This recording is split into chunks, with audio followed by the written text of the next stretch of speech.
every child in Anderson.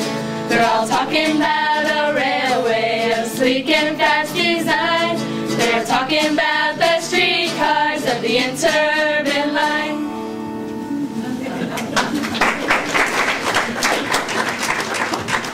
Oh, come on.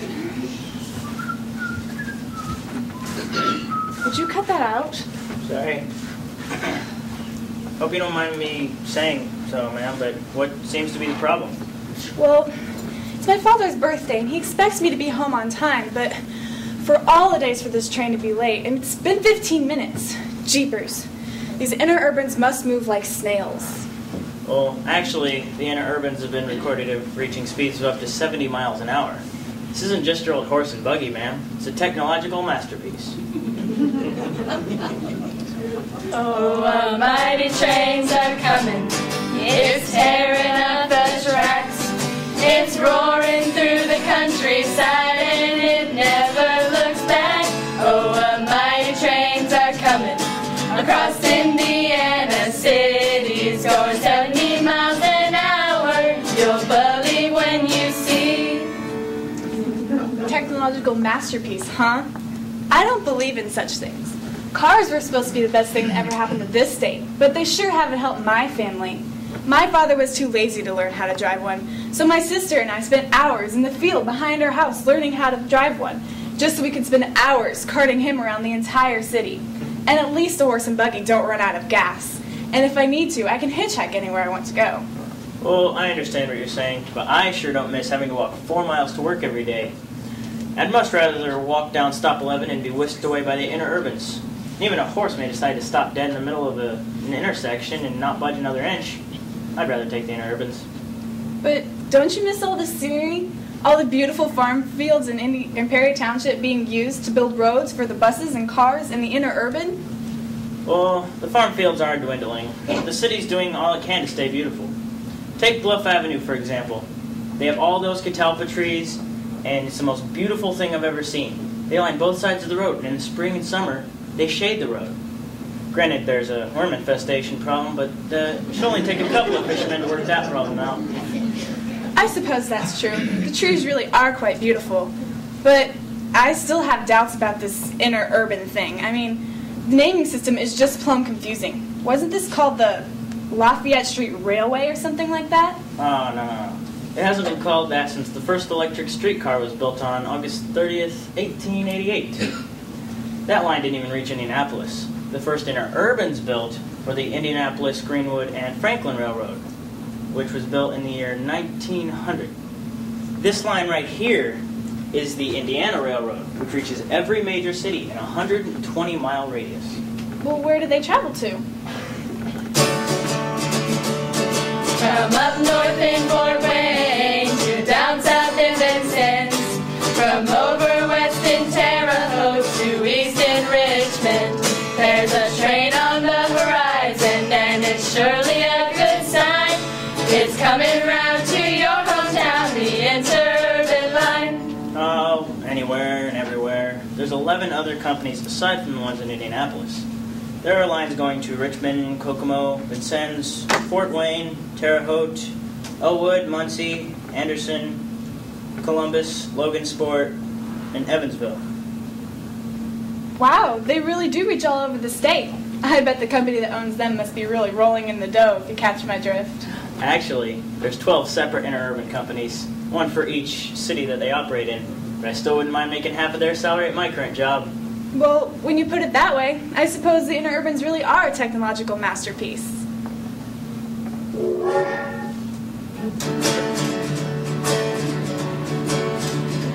When the train pulls in the station and the people climb aboard, you know you're going somewhere new, explore the unexplored.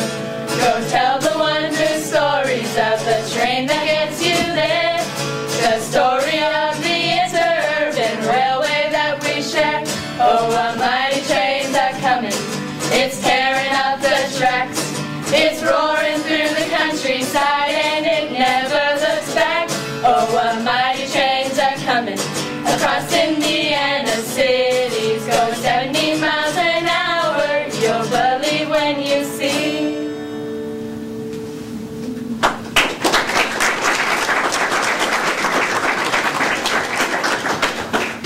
Despite its popularity through the early 30s, the Public Utility Holding Act of 1935 forced railway companies and power companies to share an integrated system.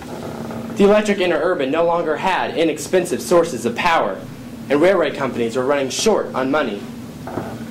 The last Hoosier interurban closed in 1941. Its impact, however, is still apparent today. Some of the old interurban stops, such as Stop 10, 11, 12, and 13, are now well-traveled roads. Not all forms of transportation suffered through the early 1930s and 40s. Due to the expansion and construction of new and better roads, Perry Township experienced immense growth. And with the expansion of Madison Avenue all the way to downtown Indianapolis, the time it took that trip was significantly reduced, and more people traveled outside of Perry Township's boundaries.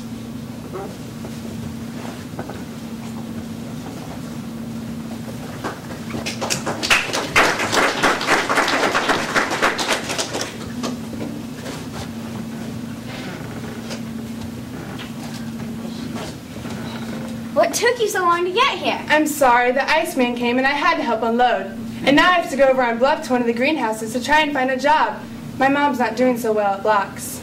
It's okay. My mom just told me to go over to Kotzky's to get a few pounds of meat. Say, do you want to go up to Longacre this weekend? Sure, it's a date. Great.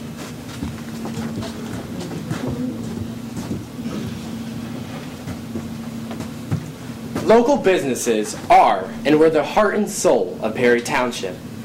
There's a sense of pride and accomplishment that can be found in a local business. Everyone is known and everyone is accepted. Here we are at Kotzky's grocery stores, one of the most affluent grocery stores in the township. Mr. Kotzky, are you there? Well, hello there, Susan. How is everyone? Are you back for another roast for your mom's birthday? That makes her third this year. Everyone's okay. My dad isn't quite over his flu yet. This winter's been a tough one for us. My sister had scarlet fever, and my brother had a bad case of pneumonia. Yes, my family's had some health issues this winter, too. Why, it was just yesterday I had a customer come in and ask me about a cure for the common cold. Well, I didn't know anything medical, of course, so I just advised some hot herbal teas from the German greenhouses. That's very good advice. I think I'll suggest it to my dad. I need some hamburger, though. That's what I came for. You do have the best roast, but no, today's hamburger night at home. Is it still 59 cents for 3 pounds? Yes, ma'am. So just 3 pounds then? Yep, just 3 pounds. Say, how's the team doing?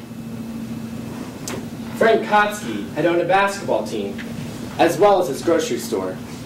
The team name was the Indianapolis Kotzkys, and they played in exhibitions all over the East Coast. But they also played in Butler Fieldhouse and the local YMCA. In 1947, the Indianapolis Kotzkys won the national championship. They later became the Indianapolis Jets, where they played 1 year in the NBA. Later, they again changed their name to the Olympians, where they only lasted a few more years. The team is doing magnificent. There's this kid I want to sign next year. He's a big shot. His name's John Wooden. He'll do great things one day, I just know it. Well, I'd pay him up to $50 a game to do some of my exhibitions out east. Wow, $50? He must be really talented then. Say, how did that one idea of yours work out? You know, the one about all the teams uniting? It's going okay, I suppose. I had higher expectations of it. It's called the National Alliance of Basketball Leagues, by the way. I hope it gets bigger, because once it's more well-known, I think the NABL will be the biggest thing in the country. Here you go. Thanks. The NABL was a flop when it first started out as the brainchild of Frank Kotzky in 1930. However, the league was restarted in 1938, and it was a success. In fact, it laid foundation for today's National Basketball Association. Wait, let me give you this ticket, too. Wow, thanks, Mr. Kotzky. It's not every day a kid gets a free ticket to a basketball game at Butler Fieldhouse. Well, I like to give them out to encourage people to come to the games. That, and I love to see the smile on a young kid's face after he gets a free ticket. Thanks, Mr. Kotzky. Oh, wait, I'm supposed to ask you if you have any fresh milk around. My dad told me to bring some home if I could. No, I'm sorry, but if you head on down to Sutton's Dairy Farm on Banna, they always have fresh milk. They were the first farm in the area to pasteurize their own milk, you know. Usually they have the best. Everyone goes there to get milk nowadays. I will, but how exactly do I get there? For the life of me, I can't remember. Well, you go that way when you leave the store, and then you go straight for about a quarter of a mile, and then you'll come to this big sign that says Sutton's Dairy Farm. Now, you might run into a member of the Banna family. They live right across the street, you know. Okay. If you do, just tell them that I said hi and send on my best wishes. Okay, I will, but shucks, that's kind of far, and I don't know if I'll make it there in time before I'm supposed to be home. Is there anywhere else I can go? Well, you can take a gamble at the 5 and Dime around the corner. Sometimes they have milk, but usually they just sell household items. Though the shoes there aren't very good. But if you want good shoes, you can go to Edgewood Shoe Company. Anyway, I don't know how much luck you'll have with the 5 and Dime. Not everything there's a nickel or a dime, but some stuff you can get for only a penny. Thanks, Mr. Kotsky. You're so smart. I wonder if I'll ever be as smart as you. Thanks, Susan. Say, maybe you can come work for me this summer. Aw, Mr. Kotsky, that'd be swell. But I still need time to go Longacre swimming, though. That's the highlight of my summers. Will I still be able to go? That's fine. You don't have to work every day, just a few days a week. That's fine, Mr. Kotsky.